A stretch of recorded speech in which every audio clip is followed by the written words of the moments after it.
Добрый день, друзья! В эфире очередной выпуск программы «Наши в городе». И сегодня мы в гостях у Линды Вингре. Это психолог Долгопилского управления образования.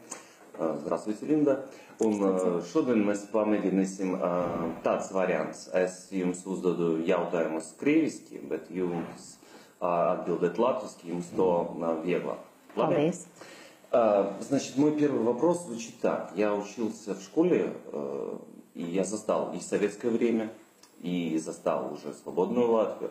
И такого понятия, как психолог, у нас в школах не было. Это появилось буквально 10 лет назад. Для чего нужен психолог в школе? Mūsu pašvaldības pilsētas skolās, katrā skolā ir savs psihologs. Un psihologs ir tas cilvēks, kurš rūpējas par emocionālā mikroklimata tādu kā labu attīstību. Psihologs noteikti ir tas cilvēks, kurš pateicoties teorētiskajām zināšanām un praktiskajām iemaņām labi pārzina bērnu vecumu posmu, un viņš palīdz tā kā veidot tādu vidi, kur bērns var atklāties, kur uzticēties, jo ļoti daudzās ģimenēs diemžēl kontakts ar bērniem vai ar pusauģiem ir samazinājies, un psihologs ir tas cilvēks, kuram uzticās gan bērni, gan pieaugušie, gan arī skolas vadība un administrācija un pedagoģi.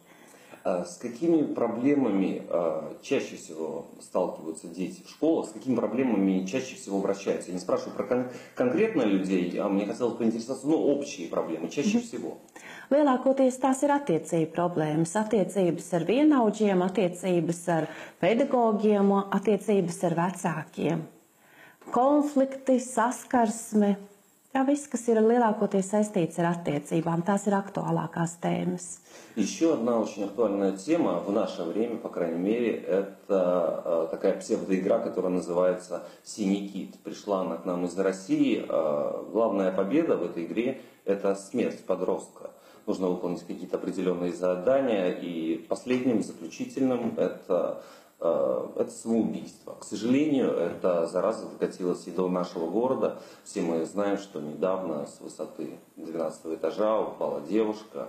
Потом, когда начали анализировать ее профиль в социальных сетях, увидели, что она обращала внимание на эту проблему, да, она с ней была связана. Скажите, проводите ли вы какие-то профилактические беседы с нашими учащимися, детьми, и как все это происходит?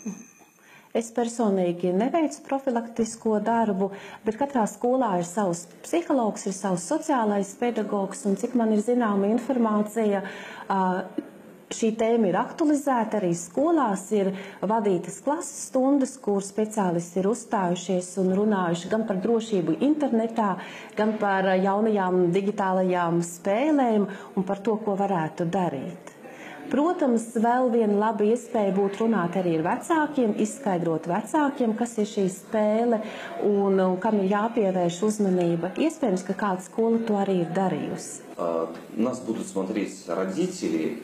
Давайте попросим вас дать им совет. На какие признаки поведения ребенка нужно обратить внимание родителям для того, чтобы понять, что с ребенком происходит что-то не так?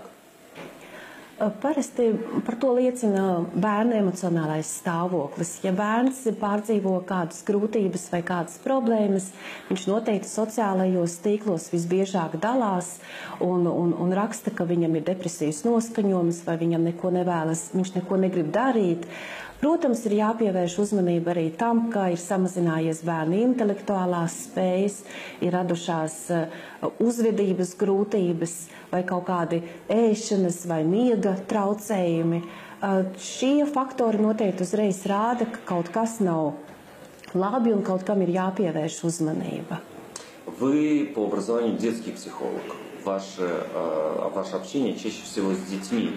Мой вопрос звучит так. Советы детского психолога взрослым людям. Pievērsiet uzmanību saviem bērniem. Mīļie vecāki, esat tie cilvēki, kuri redz un kuri dzird savu bērnu. Jo mūsdienās, kad jaunās digitālās tehnoloģijas ir ņēmušas virsroku pār mums, mēs bieži vien zaudējam kontaktu. Bet bērniem neko nevajag vairāk kā mūsu nedalītu uzmanību. Vismaz dienā 15-20 minūtes veltīt mūsu bērniem, apjautāties par to, kā tev klājas, kā tev ir pagājusi diena, ar ko tu nodarbojies, ko tu dari. Tā ir arī mūsu bērnu vajadzība. Par to viņi parasti psihologam stāsta un sūdzās, ka vecāki tam nepievērš uzmanību.